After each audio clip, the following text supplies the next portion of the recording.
NBC Right Now. Your local news at 5. New information tonight about the double shell tank that's leaking at Hanford, and it's not good news. And police officers are one step closer to arresting some burglars thanks to video from a Kennewick family's surveillance camera. Thanks for joining us on this Thursday night. Meredith has the evening off. The Department of Energy says they discovered another leak in a double shell tank at the Hanford site. Jane Sander dug into the details of this new leak today. She joins us now with the latest.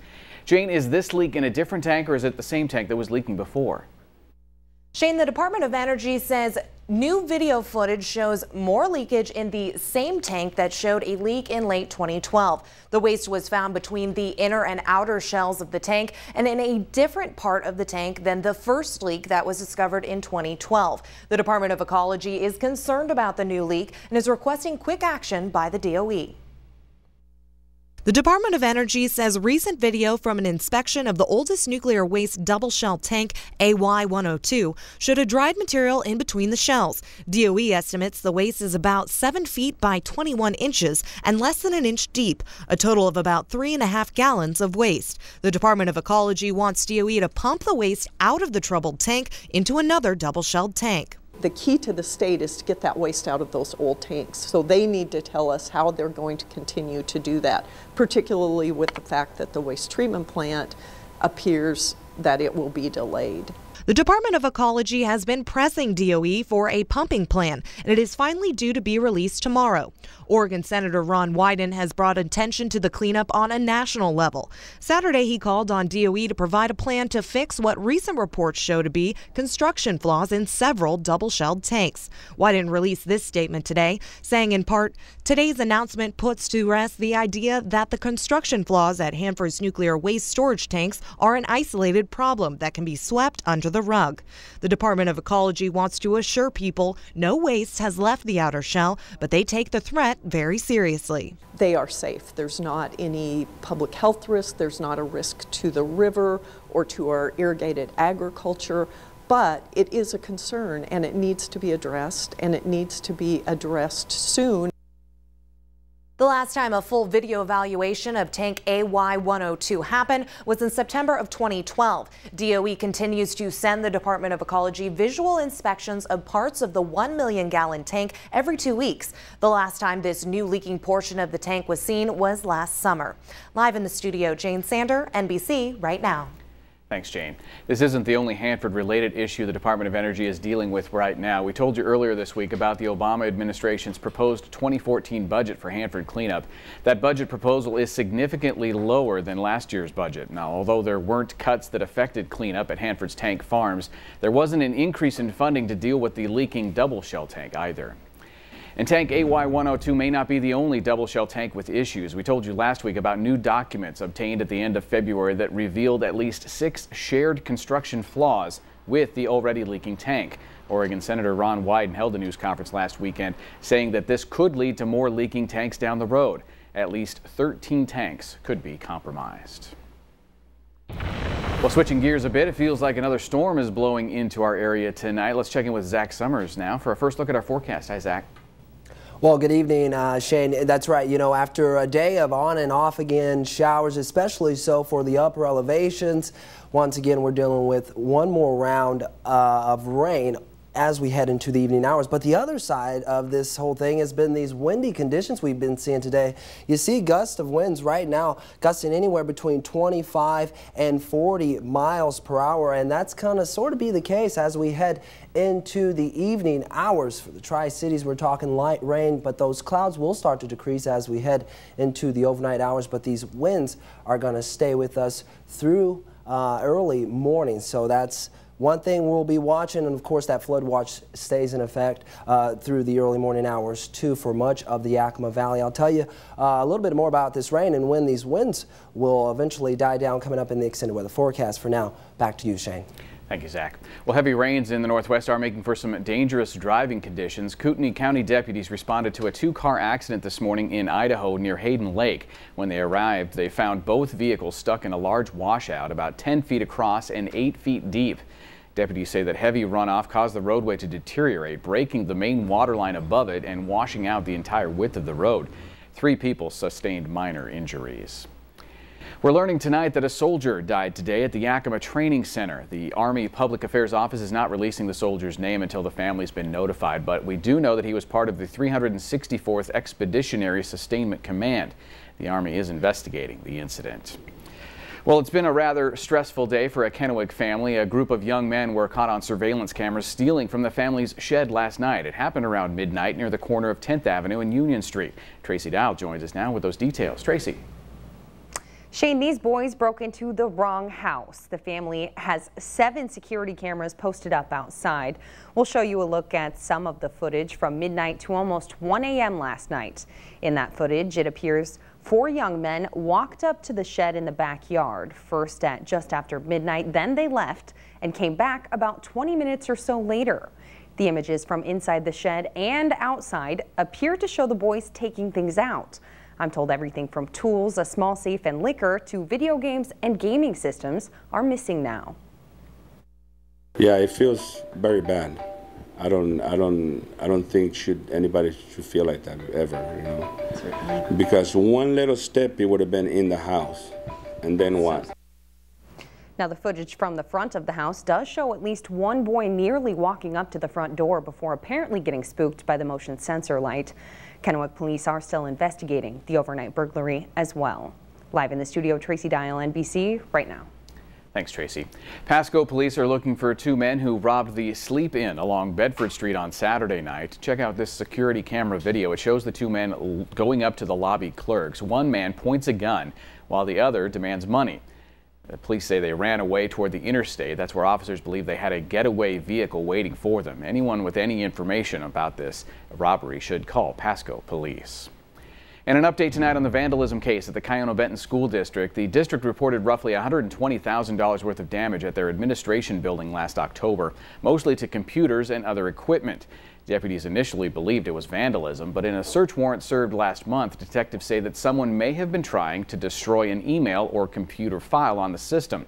The server was destroyed, and now the sheriff's office is trying to recover any electronic copies of emails, drafts, or calendars from the week before the vandalism incident.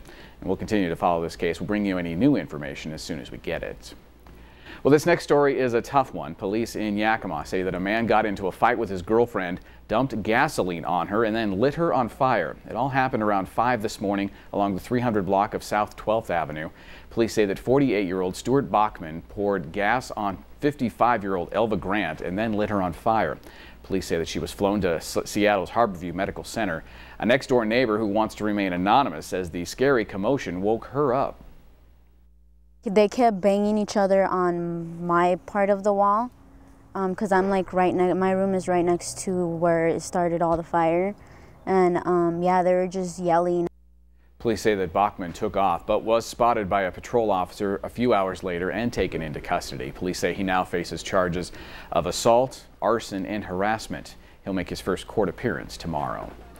The shoreline exposed by the low water levels at Wanapum Dam is now closed to the public. The Grant County PUD says the riverbed is unstable and extremely dangerous to walk on. In fact, last night firefighters rescued a woman who sank up to her waist in the wet sand.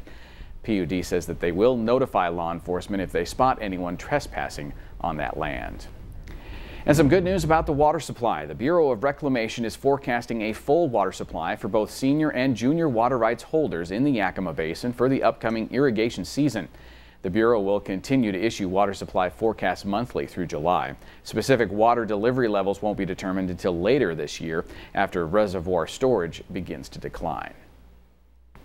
Well, new at 6 tonight, Benton City is looking a little brighter after dark thanks to some brand new LED street lights. We'll find out why the city is getting these lights free of charge coming up tonight at 6.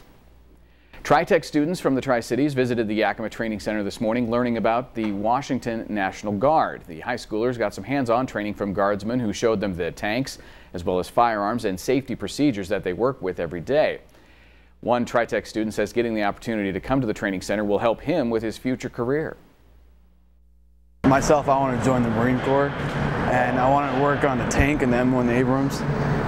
So I feel like this will be a great opportunity to know what to do. Tri-Tech students get advanced technical and professional training that could lead to careers with the National Guard from the Skills Center. It offers programs at all Tri-Cities area high schools.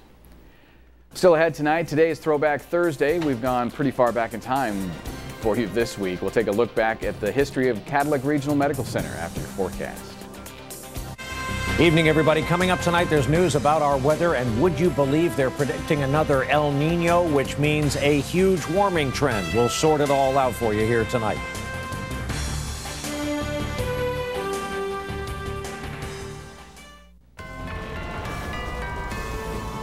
Welcome back to local news at 5, and you don't really need me to tell you this, but it has been a windy day out there and a wet one. Some areas wetter than others, and listen, we got one more round to get through, and it looks like eventually we'll be in the clear. That is until Saturday. Let's take a look outside. Courtesy of our costless Copper Tower Cam, here's a live look overlooking the the Tri-Cities rather, this evening with overcast skies and those winds shaking out there. Another look outside our McDonald's Tower Cam overlooking the Yakima Valley this evening. A bit calmer over in Yakima this evening, but again, these winds are going to stick with us, especially so here in the Columbia Basin through the overnight hours. Right now in the Tri-Cities, we're at 53 degrees with overcast skies. Yakima, 54 degrees, winds out of the west at about 12 miles per hour with partly cloudy skies. So your headlines for this evening, we're talking light rain and windy conditions. As we head into the overnight hours, those clouds will start to decrease, and tomorrow is really shaping up to be a nice day compared to the past few days we've seen with we're talking mostly the partly sunny skies out there, and it looks like we're going to stay dry for much of the next few days. A couple of alerts to let you know of. There is a wind advisory in effect for Yakima Valley and north central Oregon and along the foothills of the Blues. That expires at 7 o'clock this evening. But with that, you see in the green, there's also that flood watch that has been in effect over the last day or so. You know, we've seen a lot of moisture over the last few days, and here's what we've seen just within the last 24 hours, about 1/10 of an inch of moisture for the Tri-Cities all the way down to Pendleton. But you see Yakima and Ellensburg seeing much heavier precipitation within the last 24 hours. But I mean, you can't really argue with these temperatures, right? Look at this, low 60s, 62 for a high today in the Tri-60s, 61 in Yakima. So there's been some good and bad with this moisture that we've been seeing. And today, the other big story, the winds. Right now, we're still peaking anywhere between 15 and 25 mile per hour winds, and when you add in the gusts, those numbers skyrocket even higher, and it's much more of a trend in the Columbia Basin than in the Yakima Valley at this hour. And like I said, those winds are expected to stay with us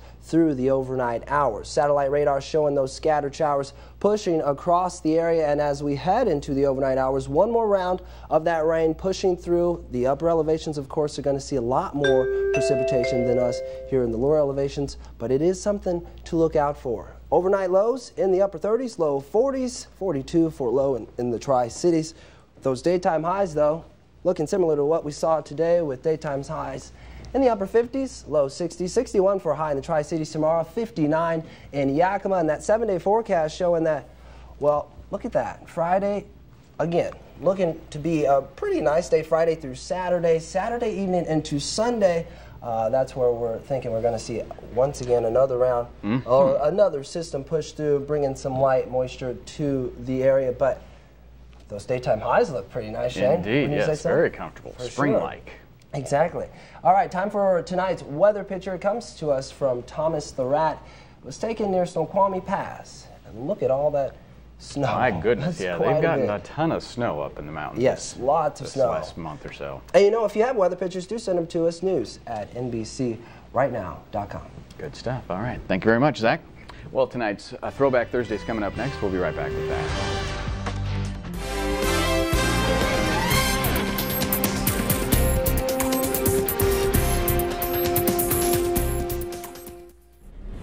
Well, it is Throwback Thursday, and today we checked in with Cadillac Regional Medical Center in Richland, where they are celebrating 70 years in the community. It's hard to imagine Cadillac when it first started out back in 1944. These days, the center helps thousands of people throughout the Mid-Columbia region. Back when Cadillac first opened its doors, however, its main purpose was to help Hanford area workers and their families. People that came from all over the United States to here, to the Tri-Cities, to Hanford to work. And I think that was the same in the healthcare world. You know, we had physicians and nurses that came from all over the United States that come here to provide health services for all of the people that were working out at the Hanford site. Hall says Cadillac's official birthday is in July, and they do plan to hold a celebration this summer. If you'd like to check out more pictures from Cadillac's earliest years, you can visit our website at NBCRightNow.com and look for this story. Consumer news tonight, the nation's largest office supply retailer plans to close 225 stores nationwide by the end of next year. Staples says that nearly half of all its sales are now generated online. With increased overhead costs, the chain is seeking to aggressively cut their costs. It is still unclear how many jobs will be lost or exactly which locations will be closed. There are some new changes coming to Yahoo. Yahoo will no longer allow users to access its services with their Facebook or Google logins. That means that users will be required to register for a Yahoo ID. The company is planning to offer new apps, new sites, and other improvements. It's the latest move by Yahoo to spark new interest in the company's web products. If you're a fan of Facebook but you're tired of another BuzzFeed post, there is some good news. With the addition of a new tool, you can simply hide all the content from articles clogging up your screen. Instead of completely unfriending someone from your news feed, you just click on the arrow on the top right of a post and then scroll down to the Hide All option. If you're looking to win some big prizes from local businesses, we have some great big giveaways to tell you about. Right now, we're giving away a 3-burner grill from Mirage Pool and Spa. To enter, just visit our website at NBCRightNow.com and click on the Great Big Giveaway icon. You'll need to fill out the entry form with your name, email address, and phone number. Now, we're actually giving away prizes every 2 weeks with this Great Big Giveaway promotion, so you will need to enter into each giveaway separately. Up next in tonight's Health Alert, a new heart discovery could help those suffering from heart disease. We'll have more on the procedure and how it works up next. In tonight's Health Alert, it's a development that could help people suffering from heart disease. Researchers say that they've created a tube of heart muscle tissues using induced pluripotent stem cells. Doctors say that they made a sheet of heart muscle cells using iPS cells, which can develop into various tissues, and then they cultivated it after rolling it into a tube. 3 days later, that tube began to contract rhythmically.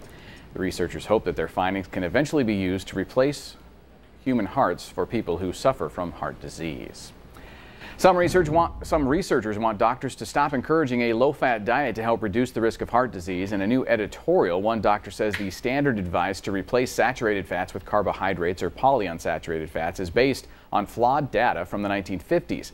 He says better and more recent studies have found no proof that a low-fat diet cuts cardiovascular risk. He maintains that the best diet for heart health should be low in carbs, sugars, and processed foods. From Spokane to Tacoma to Yakima, the state basketball tournaments opened up today, and we begin in Yakima with #1 ranked Zilla. Leopard men battling Cascade Christian in their opening round game in the Sun Dome. Early on, Anthony Cortez going to work. The fadeaway jumper falls, and the foul. Way to finish. Leopards go up 4-3 early on. This is a seesaw battle. Off the screen, Jordan Tweeter pulls up. I'm going to retweet that shot. Yeah, I went there. But Justin Dunsmore will come on right back. Outside from downtown. Bang! With a hand at his face. Zilla's moving on, 55-46. Up in Spokane, DeSales out of Walla Walla taking on Tudor Lake. First half, Bailey Hockett spots up and drills one from outside. Look at that arc. Ducks building a lead early on, and they go up by 2. Later, though, down 5, DeSales starts to get hot. Ashland Lyons steps back with a triple, leads back to 2. And like we said, they're starting to heat up from outside, but the Ducks answer with a 3 on their own like they did all day long. Samantha Woodley, thunk, got the 3, and they kept pulling away and did not let up in the second, knocking off DeSales 44-33. I'm Greg Talbot with your SWX Sports Update. For local sports online, check out SWXRightNow.com. We get our news from NBC Right Now. That's Travis and Tyler, 2 firefighters in Yakima who are getting ready for the Scott Firefighter Stair Climb happening in Seattle this spring. All right, finally tonight at 5, we want to tell you about a fun little experiment by a group of amateur scientists in Italy.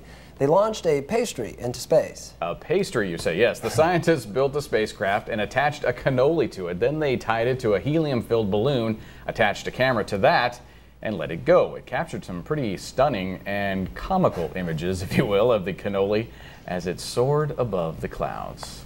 The flying cannoli. Well, for a moment there, I was like, do they know that there was a cannoli in the corner? It was a bit offsetting. It's good stuff. Yeah, that's cool. Fun little story. Well, speaking of pastries, we got a special delivery today from Emeritus Canyon Lakes Manor Senior Living Home.